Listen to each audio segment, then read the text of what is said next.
আপনার ভিডিও কি শেক করছে? ছবিগুলো কি কাঁপা হচ্ছে? তাহলে Adobe Premiere Pro Wrap Stabilizer effects ব্যবহার করে আপনি এগুলো এক ক্লিকে ঠিক করে নিতে পারবেন। তো Wrap Stabilizer কি? সেটা কিভাবে কাজ করে? ভিডিও ফুটেজগুলো আমরা কতটুকু স্টেবল করতে পারবো? সেই জিনিসটা নিয়ে আজকে আমরা আলোচনা করব। তো ঠিক আছে? Welcome to IT Guru. IT গুরুতে স্বাগতম। এটি এমন একটি স্থান যেখানে প্রযুক্তি শেখা সহজ, আকর্ষণীয় এবং আমাদের ভাষায়। চলুন আজই শুরু হোক আমাদের শেখার যাত্রা একসাথে আইটি গুরুতে।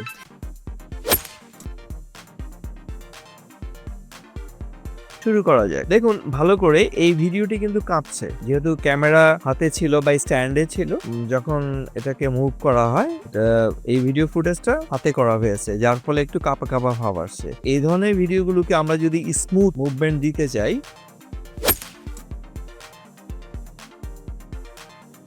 তাহলে আমাদের র্যাপ স্ট্যাবিলাইজেবল একটা ইফেক্টস আছে, সেটা আমরা ব্যবহার করতে যাচ্ছি।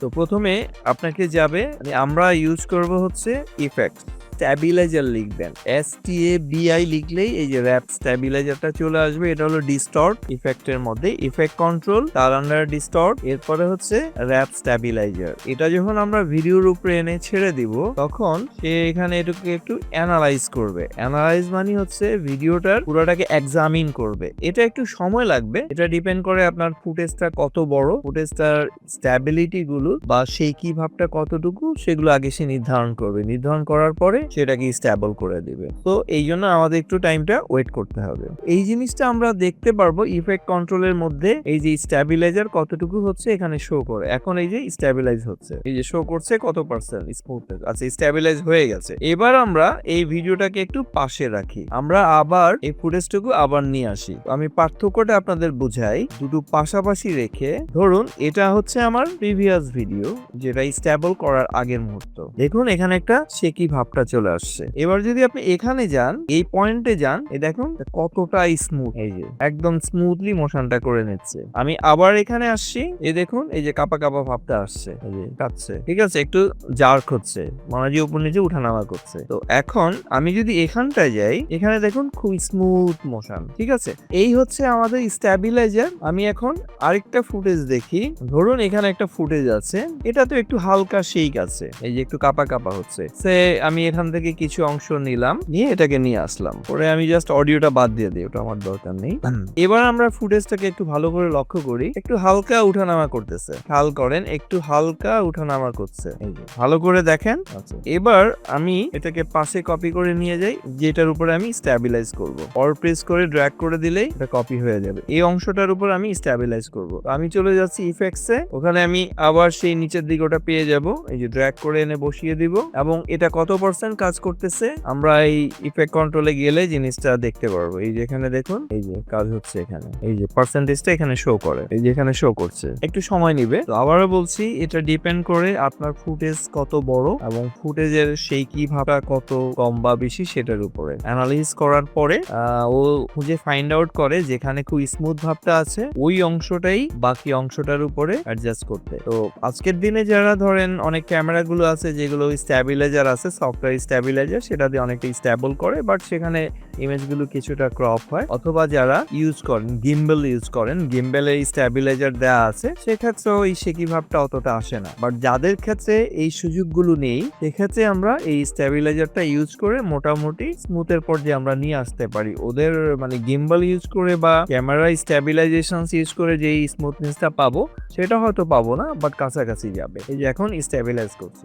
এখন যদি আমরা আবার এই অংশটা দেখি, এবার আমি আসছি স্ট্যাবল অংশতে। এই যে এবার দেখুন আপনার জার্কটা একটু কম হচ্ছে তুলনামূলকভাবে। আগেরটা যেরকম বেশি উঠানামা করতো, এখন ওই পয়েন্টটা একেবারে নেই বললেই সরে। এই যে এখানে যেরকম এই দেখুন বডিটা অনেক বেশি উঠানামা করছে, যেহেতু এটা রানিং মোমেন্টে শুট করা, সো এটাকে আমরা অনেকটাই স্মুথ করে নিয়ে আসছি। এখানে কিন্তু অতটা মুভমেন্টস নাই। এখন স্ট্যাবিলাইজার আবার কিছু লিমিটেশনস আছে। অনেক সময় আমরা দুটো ইফেক্টস একসাথে ইউজ করতে পারবো না। না, বা দুটো সিস্টেম একসাথে কাজে লাগাতে পারবো না। আমি এটার কিছু অংশ আবার একটু নিয়ে আসি, ধরেন এই যে যেখান থেকে এইটুকু নিয়ে আসি, বেশি নেব না যাতে হয়, এটুকু আমি এখানে নিয়ে আসলাম। অনেক সময় আমরা কি করি, টাইম রিম্যাপ করি বা এটার স্পিড ডিউরেশন কমাই বা বাড়াই। ঠিক আছে, ধরুন আমি এটাকে কি করলাম, একটু স্লো করে দেব স্পিড, এখন আছে 100, আমি এটাকে 50% করে দিব। এবার আমি একটু ভিডিওটা দেখি, আমি এটাকে একটু স্লো করলাম, স্লো মুভমেন্টটা দিলাম। ঠিক আছে, এখন আমার মনে হয়েছে এই অবস্থায় আমি জিনিসটাকে স্লো করব প্লাস স্টেবল করব, সেক্ষেত্রে কি ঘটে দেখেন। এটা আমরা এখানে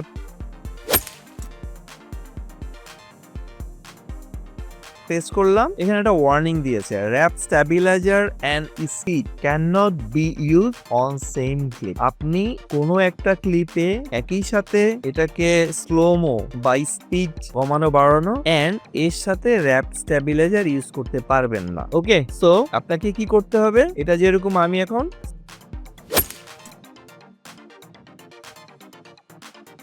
স্লো করেছি, ঠিক আছে, তো এটাকে আমাকে যেটা করতে হবে, এটাকে কি সাব সিকোয়েন্সে কনভার্ট করতে হবে। সরি, আমি ভুল বলেছি, এটাকে আমি নেস্টেড করব। নেস্টেড মানে হচ্ছে এটার ধরুন এফপিএস এ সে একটু পরিবর্তন আনবে। অনেক সময় আমাদের একই সিকোয়েন্সের মধ্যে আমরা ডিফারেন্ট যে ফ্রেম রেট আছে সেগুলোকে একত্রীকরণ করার জন্য এরকম নেস্টেড করতে পারি। এই যে এখানে একটা নতুন সিকোয়েন্সে নেস্টেড সিকোয়েন্স নাম দিয়ে এটাকে তৈরি করবে, তখন এর কালারটা চেঞ্জ হয়ে যাবে। আমি আবারও বলি, এটাকে আমরা নেস্টেড করে দিব, মানে সিকোয়েন্সের ভিতরে আরেকটা সিকোয়েন্স, বাট আমরা এখানে ওটা দেখবো না, এটা তখন পরিবর্তন যে হয়েছে। এখন আমি র‍্যাপ স্ট্যাবিলাইজারটা দেই, এখন ওই স্মুথলি কাজ করবে। এটা খেয়াল রাখবেন যে যখন এই ধরনের প্রবলেম ফেস করবেন, আপনাকে এটা স্লোমো করতে হচ্ছে প্লাস স্টেবল, তখন ওই ক্লিপটাকে আপনি নেস্টেড করে নেবেন। নেস্টেড করে নিলেই এই জিনিসটা আসবে। নেস্টেড নিয়ে আমরা সামনে আরো কথা বলবো, নেস্টেড এর অনেক রকম ব্যবহার আছে। তো এটা স্টেবল হোক, আমরা একটু দেখি, হয়ে যাবে। এখন আপাতত শেষ হয়ে আসছে, স্টেবিলাইজিং প্রসেস চলছে, অ্যানালাইজিং শেষ।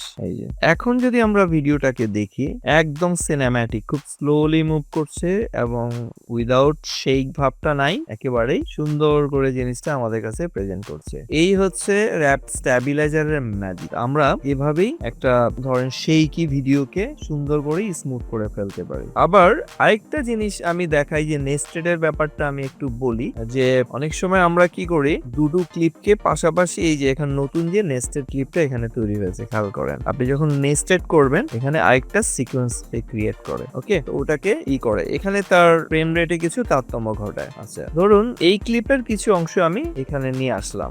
এগুলো অনেক সময় কি করি আমরা, এই যে জোড়া লাগানোটাকে, এই যে দুইটা ক্লিপ আছে এখানে, আমি একটাতে পরিণত করতে পারি। আমি যদি এই দুইটাকে নেস্টেড করে দিই, এখন আমার একটা ক্লিপে পরিণত হলো। তো সেটা এই যে নতুন একটা ক্লিপ তৈরি হয়েছে, যার ভিতরে দুটো জিনিস একসাথে আছে। যদি আমাদের কখনো প্রয়োজন হয়, আমরা কোনো কার্সার ছাড়া যদি এটাকে রাখতে চাই, তাহলে আমরা এই কাজটা করব। তো আশা করি আজকে ক্লাসটি আপনাদের ভালো লেগেছে, আর ভালো লাগলে অবশ্যই লাইক, শেয়ার, কমেন্ট করবেন। যারা এখনো চ্যানেলকে সাবস্ক্রাইব করেনি তারা অবশ্যই সাবস্ক্রাইব করে নেবেন, আর আপনাদের মতামতগুলো অবশ্যই কমেন্টে জানিয়ে দেবেন। তো ঠিক আছে, আজকে এই পর্যন্তই। শিখতে ভালো লেগেছে? তাহলে একটা লাইক দিন। আপনার একটি লাইক আরো অনেককে সাহায্য করতে পারে। আপনার মতামত, প্রশ্ন বা নিজের টিপস থাকলে কমেন্টে জানাতে ভুলবেন না। আপনার কথা শুনতে আমার ভালো লাগে। যদি আপনি বিশ্বাস করেন যে শেখা মানেই ক্ষমতায়ন, তাহলে সাবস্ক্রাইব করুন এবং বেল আইকনটি অন করে নিন। চলুন এমন একটা ভবিষ্যৎ গড়ি যেখানে প্রযুক্তি সবার জন্য শেখার সুযোগ তৈরি করে। ভিডিওটি শেয়ার করুন এমন কারোর সাথে যে শিখতে চায়। চলুন একসাথে এগিয়ে যাই।